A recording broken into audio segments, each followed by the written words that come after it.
በሁለተኛው የኮሪደር እና የወንዝ ዳርቻ ልማት አዋጅ ክቡር ጠቅላይ ሚኒስትሩ እንዲለማ ከሰጡን አቅጣጫ አንዱ ከእንጦጦ በፍሬንድሺፕ አርጎ ፒኮክ የሚሄደው የወንዝ ዳርቻ ልማት ነው።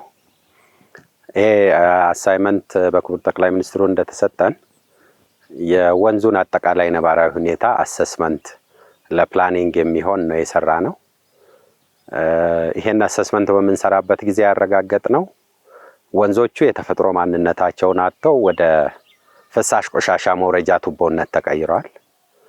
ውሃ የለም፣ ደርቋል። ከሰው ቤት የሚወጣ ፍሳሽ ቆሻሻ ነው በወንዞቹ ውስጥ የሚሄደው። ስለዚህ የመጀመሪያው ስራ ያደረግነው እዚህ አሁን ካለንበት ከእንጦጦ ተራራ እስከ ፒኮክ ያለውን በወንዞቹ ላይ ያሉትን ችግሮች ለእቅዳችን ግብአት በሚሆኑ መልክ መለየት ነበረ። አንዱ የለየነው እዚህ እንጦጦ ላይ በርካታ የባህር ዛፍ ተክል ነው ያለው። ይሄ ተክል ደግሞ ወንዝን በጣም የመምጠጥ አቅም ያለው አንድ ባህር ዛፍ እድሜው 20 ዓመት ከሆነ በቀን እስከ 200 ሊትር እና ከዛ በላይ ይመጣል። ስለዚህ የአዲስ አበባ ወንዞች መነሻ የሆነው የእንጦጦ ተራራ በእነዚህ በላዩ ላይ በተተከሉ ባህር ዛፎች ከመመጠጡ የተነሳ ሙሉ በሙሉ ከመስከረም ወር በኋላ ምንም ውሃ ከዚህ ከተራራው ወደ ታችኛው የከተማው ተፋሰስ አይሄድም። በተቃራኒው ከእያንዳንዱ ነዋሪ ቤት የሚወጣ የፍሳሽ ቆሻሻ ቀጥታ ከወንዙ ጋር ተገናኝቶ ስለነበር የፍሳሽ ቆሻሻ መውረጃ ሆነው ነበረ ወንዞች የነበሩት። ድልድይ ስንሻገር ወንዞች ጋር መድረሳችንን የምናውቀው በሽታው በሚከፋ መጥፎ ሽታ ነው።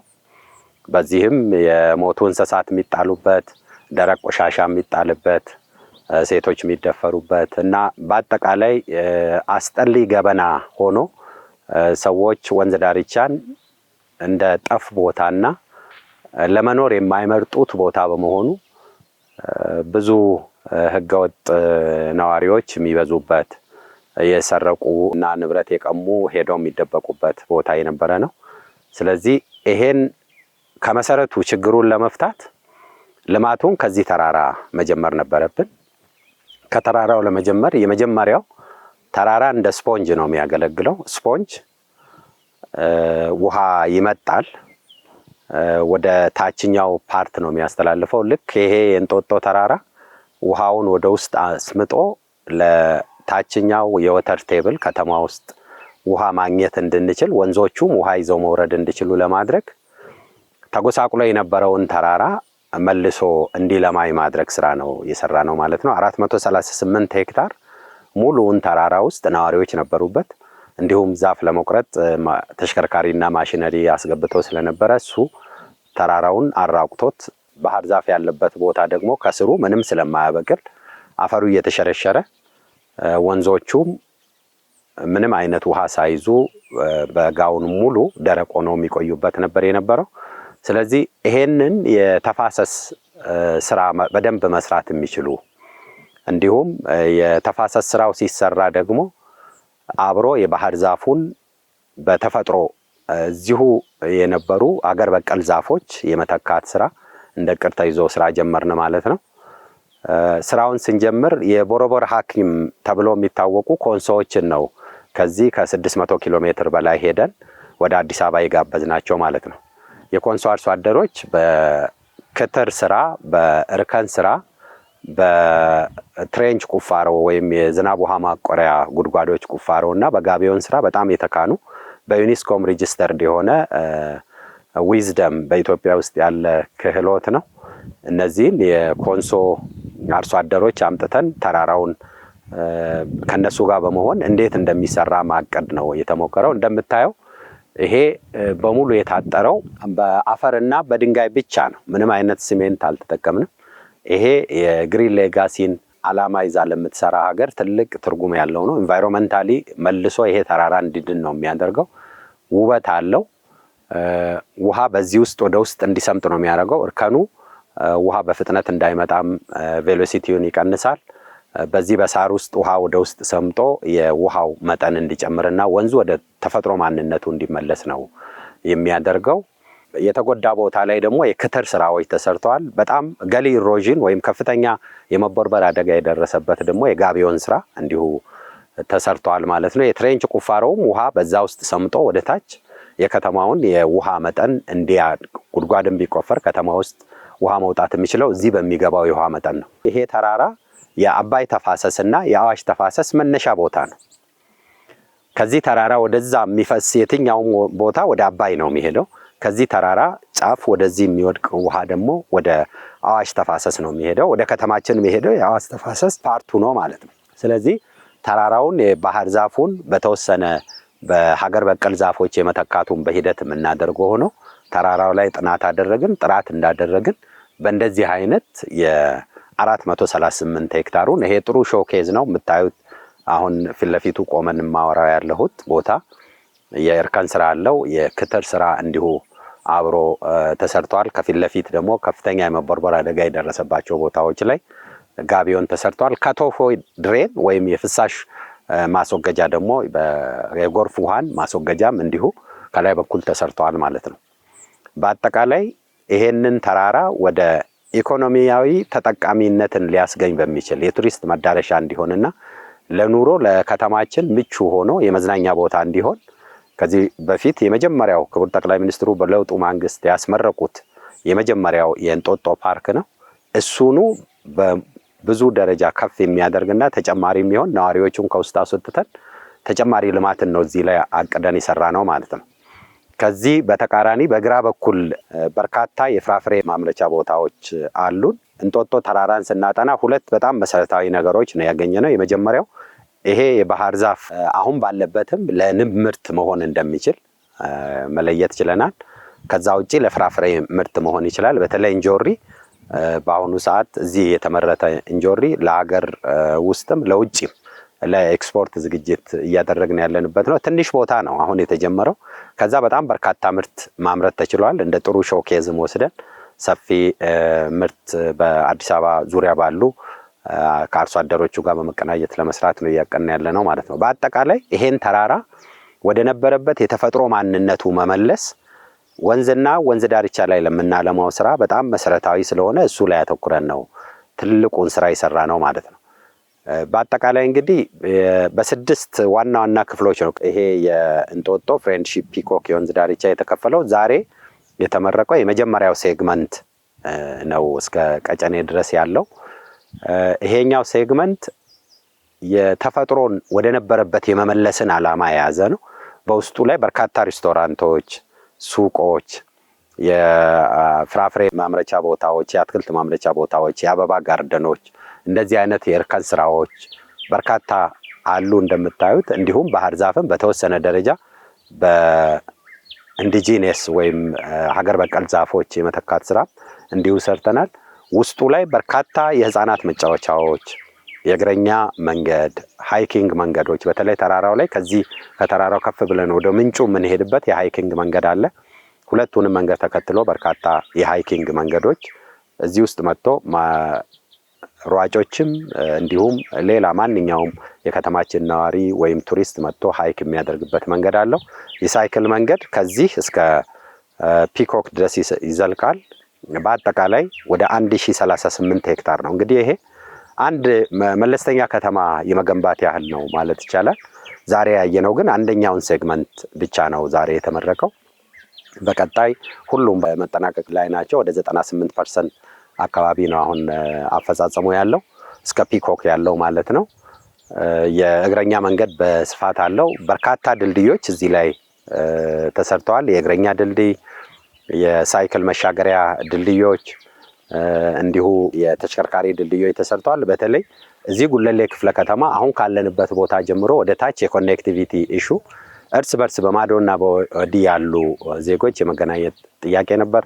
የኢንቨስትመንት ጥያቄ ነበር እዚህ ክፍለ ከተማ ላይ። ይሄ ልማት ከተጀመረ በኋላ ከዚህ ከእንጦጦ 4 ኪሎ የሚለማው ኮሪደር እና ይሄ ወንዝ ዳርቻ አንድ ላይ ተዳምሮ የክፍለ ከተማውን ህብረተሰብ የረጅም ጊዜ የልማት ጥያቄ የመለሰ ነው ማለት ይቻላል። ከዚህም ውጪ በጣም ስትራቴጂክ የሆኑ ሀገራዊ ግቦቻችንን እና እንደ ሀገር የተቀመጡ የሌማት ትሩፋትን በዚህ በከተማ በደንብ በተጨባጭ ተግባራዊ እንድናደርግ ያደረገን ነው። በርካታ የንብ ምርት አለ። ወደ 200 ቀፎዎች በወንዝ ዳርቻ ሲኖሩ የነበሩ ማር የሚያመርቱ የነበሩትን ነው እዚህ ወደ እንጦጦ መጥተው ማር እንዲያመርቱ ያደረግነው። ለማር ምርትም ዝም ብለን የጀመርነው አይደለም። ይሄን የተራራውን ኔቸር ስናስጠና ለረጅም ጊዜ ባህር ዛፍ ብቻ ይዞ ለሌላ ኢኮኖሚያዊ ጠቀሜታ ስላልዋለ ወደ ኢኮኖሚያዊ ጠቀሜታ ለመቀየር ምን ሊሰራ ይችላል ብለን ስናስጠና አንደኛ ያገኘነው ይሄ ለንብ ማምረቻ ጥሩ ቤልት መሆኑን ያየነው። ለሁለተኛ ጊዜ ምርት አምርተዋል። ዛሬ ያያችሁት ምርት እዛው የተመረተ ነው ማለት ነው። እንጦጦ ፍሬንድሺፕ ፒኮክ የማር ምርት የሚል ኦልሬዲ ታሽጎ አሁን ለገበያ ሽያጭ ላይ ውለዋል። እንዲሁም የእንጆሪ ምርቱ ለሀገር ውስጥም ለትልልቅ ሆቴሎች እየቀረበ ነው ያለው። ለኤክስፖርትም የሙሉ ዝግጅት ስራው አልቋል። በፓብሊክ ፕራይቬት ፓርትነርሺፕ ነው የተሰራው። እንግዲህ እንደ ከተማ አስተዳደር ይሄንን ስራ ስንሰራ በጣም ከፍተኛ የሆነ ኢንቨስትመንት ነው ይሄ ስራ የሚጠይቀው። ኢንቨስትመንቱን ሌሎች በከተማ ላይ የምናደርጋቸው የሆስፒታል ግንባታዎች፣ ሜጋ ፕሮጀክቶች፣ የኮሪደር ልማቶች፣ የምገባ ስራ፣ የተማሪዎች ሙሉ የትምህርት ቤት ፋሲሊቲ ማቅረብ፣ የትራንስፖርት ሰብሲዲ፣ ሰው ተኮር የምንላቸው የምገባ ስራዎቻችን በሙሉ ሳይቆሙ ጎን ለጎን ነው የሰራ ነው። ይሄን ከሰራንበት አንዱ በጣም መሰረታዊ የፓብሊክ ፕራይቬትን ፓርትነርሺፕን በዚህ ላይ በተገቢው አሳትፈናል ማለት ነው። የግሉን ዘርፍ የዚህ የልማቱ እንቅስቃሴ አካል በማድረግ በደንብ ሰርተናል ማለት ነው። ከዛም ውጪ ይሄኛ የወንዝ ዳርቻ ልማት ከዚህ በፊት በኤይድ ክቡር ጠቅላይ ሚኒስትራችን አስጀምረውት ነበር። ሳይሳካ ሲቀር በራሳችን አቅም እንድንሰራ ነው አቅጣጫ የሰጡን።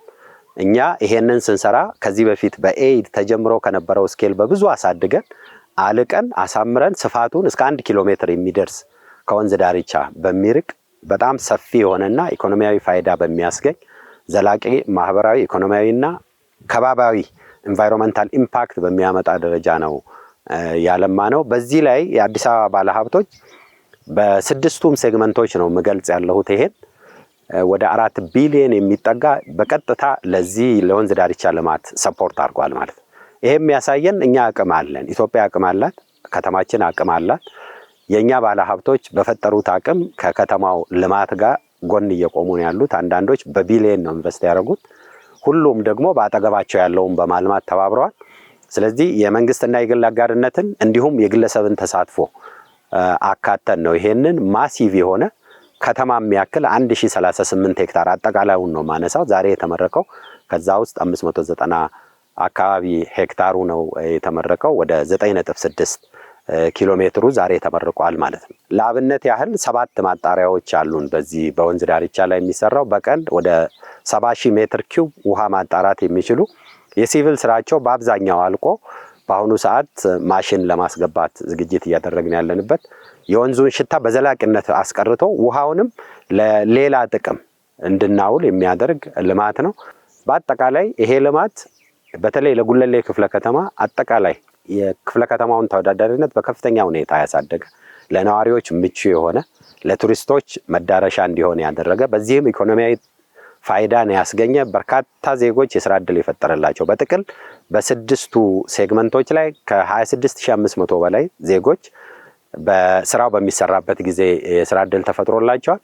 ይሄ በቋሚ ኢንቨስት ባደረግናቸው ከዚህ ከእርከንና ከግሪነሪ እንክብካቤ ጀምሮ በቀጣይም ግማሹ ያህል በቀጣይነት ቋሚ ሆኖ ይቀጥላል የሚል ነው ታሳቢ የተደረገው። የእርሻ ቦታውን ቀደም ያያችሁት ነው። የተራራ እንክብካቤው እንደዛው በዚህ ውስጥ የተካተተ ነው። እነዚህ ሬስቶራንቶች፣ ሱቆች፣ ቀደም ያያችሁ የፍራፍሬ ልማቱ፣ የወንዝ ዳርቻ እንክብካቤው ሁሉም የስራ ዕድል የሚፈጥሩ ናቸው። ወደ ታች በምንሄድበት ጊዜ በተለይ ወደ ፒኮክ በምንደርስበት ጊዜ በከተማችንም በሀገራችንም ዩኒክ የሆነ የፕሮጀክቶች ኮክቴል ሰብስበን እያለማን ያለንበትና እጅግ አስደማሚ ልማት ያካተትንበት ነው። እስከዛ ድረስ እጅግ በርካታ ለከተማዋ የሚያስፈልጉ ለጤንነት፣ በምግብ ዋስትና ከሀገራዊ ስትራቴጂክ ግቦች ጋር የተናበቡ በርካታ ስራዎች ተሰርተዋል። በተለይ የጉለሌ ክፍለ ከተማ ከመንገድ ኮኔክቲቪቲ ላይ ከልማት ተደራሽነት ጋር የሚያነሱትን ጥያቄ በስፋት የመለሰ ህፃናትን ማዕከል ያደረገ ወደ 37 የህፃናት መጫወቻዎች በዚህ ስትሬች ላይ ብቻ አለ።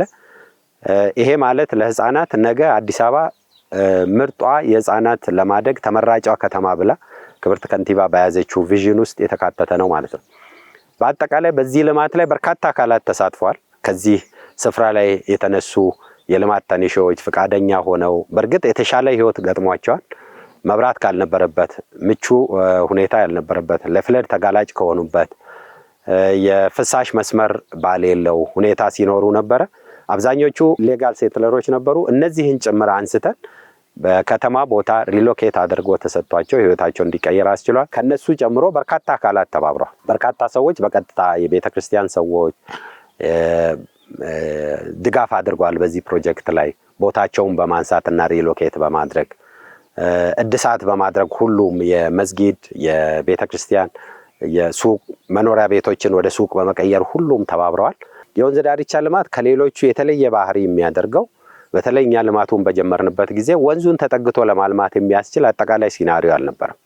ምክንያቱም የፍሳሽ ቆሻሻ ማስወገጃ ነው አይደለም። ለአመት በሱ ላይ ቆመ ቦታ ላይ ቆመ ልማት ማልማት ለደቂቃ በአጠገቡ ለማለፍ የሚከረፋ ነው። ብዙ የስራ ባልደረቦቻችን እዚህ ላይ ተሳተፉት ታመዋል። ነገር ግን የከፋ ጉዳት የደረሰባቸው አልነበሩም። በተደጋጋሚ ሕክምና ሁሉም ድነው ዛሬን ይሄን ምርቃት ለማየት በቅተዋል። ስለዚህ ይሄ ምድርን መልሰን ሂል እንድናረግ ለዜጎች ደግሞ ምቹ ከተማ እንድንፈጥር ያስቻለንን እግዚአብሔርን ማመስገን ፈልጋለሁ። በጣም ትልቅ ስኬት ነው። ይሄ ለዓለምም የሪቨር አርባን ሪፎርሜሽን የሪቨር አርባን ዴቨሎፕመንት ሞዴል ሆኖ ሊያገለግል የሚችል እንደሆነ ጥናቶች እያስጠናን ያለ ነው። በዚህ ውስጥ ደግሞ እጅግ በጣም ላመሰግናቸው የምፈልገው ክቡር ጠቅላይ ሚኒስትሩ ሐሳቡን ከማመንጨት ጀምሮ ሐሳቡን ካካፈሉን በኋላ እለት በእለት ይሄን ፕሮጀክት ካላቸው እጅግ በጣም ውድ ጊዜ ሰውተው በክረምት በበጋ ረጅም ጊዜ በዚህ ላይ እየተመላለሱ በጣም ጠቃሚ ግብአቶችን እየሰጡ እያበረታቱ ሐሳብ እየጨመሩ ይሄ በዚህ ደረጃ እንዲሳካ ክትትል ማድረጋቸው በጣም የሚያስመሰግናቸውና ከልቤ ላመሰግናቸው ፈልጋለሁ። ክሪኤቲቭ ሆነን እንድንሰራ ሌት ተቀን ደክመን ለህዝባችን ዲሊቨር እንድናረግ የሳቸው ተነሳሽነት፣ የሳቸው ኮሚትመንት፣ የሳቸው ስትሪንጀንት የሆነ ክትትልና እይታ በብዙ ጠቅሞናል። እንዲሁም ክብርት ከንቲባ እኔ እንግዲህ ይሄንን የሪቨርሳይዱን ማስተባበረው የከንቲባ ጽሕፈት ቤት ኃላፊነትን ጨምሬ ነው። አብዛኛውን ለከንቲባ የሚሰጠውን ድጋፍ በብዙ ቀንሼ ነው እዚህ ላይ ሰራሁት። ይሄን ተረድተው እሳቸው በተጨማሪነትም ሐሳብ እየሰጡ ይሄ እንዲያድግ እንዲሻሻል በጣም ከፍ እንዲል ከጎን በመሆን በማበረታታት ለዚህ ስኬት በጣም ትልቅ አስተዋጽኦ አድርገዋል። እስከ ዛሬ ምረቃው ሰዓት ድረስ ይተጋሉ። ሁለቱ በተለይ ክቡር ጠቅላይ ሚኒስትሩ ይሄ ሁሉ ሀገራዊ ኃላፊነት እያለባቸው ከደከሙ ክብርት ከንቲባ ወደ ቤታቸው ሳይገቡ ሌሎች ኮሪደሮችን 4፣ 5፣ 6 አንዳንድ ጊዜ 7ቱንም እየዞሩ እየጎበኙ እኛ መድከም የለብንም መትጋት አለብን፣ እኛ ለነሱ ተጨማሪ አቅም ነው መሆን ያለብን የሚል ትጋት ሁሉንም የኛን ቲም አባሎች እንድንተጋ እንድንበረታታ አስችሎናል። ላመሰግናቸው ፈልጋለሁ። በዚህ ስራ ላይ የተሳተፉ የግል ባለሀብቶች ከፍተኛ ገንዘብ ኢንቨስት ያደረጉ በተለይ ወደ ታችኛው ከሴግመንት 2 እና 3 ቀጥሎ ከፍተኛ ኢንቨስት ያደረጉና የከተማ አስተዳደሩን የበጀት ጫና የቀነሱ ባለሀብቶች፣ ባንኮች ከልብ ላመሰግን እፈልጋለሁ። በግል ደረጃ የዚህ ቲም አባል የሆኑ አመራሮች፣ ባለሙያዎች ሌት ተቀን የተጉ በተለይ ደግሞ ዘሆል የተራራውንና የወንዝ ዳርቻውን የተቦረበረውን መሬት በማዳን ውስጥ ትልቅ ድርሻ የነበራቸው የኮንሶ አርሶ አደሮችን ከልብ ማመስገን ፈልጋለሁ። ትልቅ እውቀት ትልቅ ክህሎት ነው ወደ ከተማችን ይዘው የመጡት። ይሄን አስፍተን ለሀገር ግንባታ እንደ አንድ ሞዴል የወንዝ ዳርቻውን እንጠቀማለን። ለኮንሶዎች ትልቅ አድንቆት አክብሮትም ነው ያለኝ። በጣም ትጉህ ህዝቦች ናቸው። ደከመኛ አቁም ይሄንን የምታየውን ተራራ እኛን ለመውጣት እዚህ ላይ እንኳን ለመድረስ የሚደክመንን ወደ ላይ አንጋጦ ለማየት እንኳን የሚከብደውን ተራራ ድንጋይ ይዘው ወጥተው እንዲያሳምረውታል። አሎንግ ዘ ስትሬች በሙሉ እንደዚህ ነው የሰሩት። ደከመኝን አቁም። በጣም ዲሲፕሊንድ ናቸው። አንድ የኮንሶ ሰራተኛ 6 የሰለጠነ መስን የሚሰራውን በቀን ይሰራል። ይሄ በጣም ፕሮዳክቲቭ የሆኑ መሆናቸውንና በስራ ትጋት ሌሎችን አይደለም ሞዴል ማድረግ ያለብን እኛ ራሳችን ብዙ ምርጥ ስራዎች አሉ። ከገጠር እውቀት መጥቶ ከተማን ማልማት ይችላል የሚባለውን በኮንሶ በደንብ አይተነዋል። ሳር ቤቶቹ የተሰሩበት ገጠር ላይ በሳር ቤት ክዳን የሰሩ አርሶ አደሮች መጥቶ እንዲሰሩ አድርገናልና ለነሱም የስራ እድል ተፈጥሯል። እነሱም ደግሞ በሀገራቸው በዋና ከተማቸው ላይ አሻራቸውን እንዲያኖሩ አድርገዋል። ከፊት ለፊቱ ላይ የነሱንም ሪፕሬዘንቴሽን የሚያሳዩ ቅርጻ ቅርጾችን ራሳቸው እንዲሰሩ ተደርገዋል። በጣም በርካታ እንደዚህ አይነት የእርከን የክትር ስራዎች፣ የጋቢዮን ስራዎች እና የቼክ ዳም ስራዎች ሰርተዋል። በጣም ትጉ ናቸው። ይህንንም በጥሩ ሁኔታ አሳምረዋል። ሌላው በፓብሊክ ፕራይቬት ፓርትነርሺፕ የሰሩ የፍራፍሬውን የሚያለሙት እንዲሁ በጣም ጠንካራ የሆኑ በፍራፍሬ ምርት ላይ ልምድ ያላቸው ሰው ነው ያመጣ ነው። በሁሉም ስራዎቻችን ላይ ማን በተሻለ ደረጃ ይሄንን ስራ ይሰራል የሚሉ ሰዎችን ለይተን ነው ወደዚህ ስራ ያስገባ ነው። እንዲሁም ይሄንን እኛ ያለማነውን ደግሞ ተከራይተው የበለጠ አሳምረው አብረውን እየሰሩ ያሉ በርካታ የከተማችን ነዋሪዎች፣ ነጋዴዎች አብረውን አሉ። ሁሉንም ከልብ ማመስገን ፈልጋለሁ። ከሁሉ በላይ አዲስ ሚዲያ ከመጀመሪያ ጅማሮ ቁፋሮ ሲቆፈር ይሄ ነገር እንደው ይቻላል ይሆን ወይ እንደው ደክማችሁ ማይሳካ እንዳይሆን ከዚህ በፊት ቻይናዎቹ ሞክረውት አልተሳካም፣ በኤድ ከዚህ በፊት ተጀምሮ ነበር አልተሳካም የሚል ሐሳብ ጫና እያለ ያንን ሁሉ አልፈን ዛሬ ለደረስ ነው ለዚህ አስገራሚ አስደናቂ ለብዙ ከተሞች ሞዴል የሚሆን እንደ አፍሪካም እንደ ዓለምም ሞዴል ሊሆን የሚችል ትልቅ የወንዝ ዳርቻ ልማት በዚህ ስፋት ደረጃ እንድንሰራ በማድረግ እድሉን ባገኘንበት ጊዜ እናንተ ከጎናችን ሆናችሁ በመዘገብ ለህብረተሰቡ በማድረስ ህብረተሰቡ ተገቢውን ግንዛቤ እንዲኖረው የተለያዩ አካላት ለማወናበድ የሚረጩትን ሐሳብ ጭምር በማክሸፍ አዲስ ሚዲያ የሰራው እጅግ የማይተካ ትልቅ ሮል የነበረው ስለሆነ ከልብ ማመስገን ፈልጋለሁ። በቀጣይ እንግዲህ ይሄኛው የመጀመሪያው አንደኛው አሃዱ ብለን ዛሬ የጀመርነው ሴግመንት 1 ነው። ወደ ታችኛው ተፋሰስ ደግሞ በጣም አስገራሚ ሞደርን ቴክኖሎጂ የተጣጠቁ ፋውንቴኖች ያሉት ፓርኮች እና በተለይ የዋይልድ ሳፋሪ ያለበት የፒኮክ ቀጣይ እየመጡ ያሉ ለከተማችን ትልቅ ከፍታን የሚጨምሩ ፕሮጀክቶች ናቸው። ሁሉም እዚህ ላይ ድርሻ የነበራቸውን አካላት እናንተን ጨምሮ በድጋሚ ከልብ ማመስገን ፈልጋለሁ።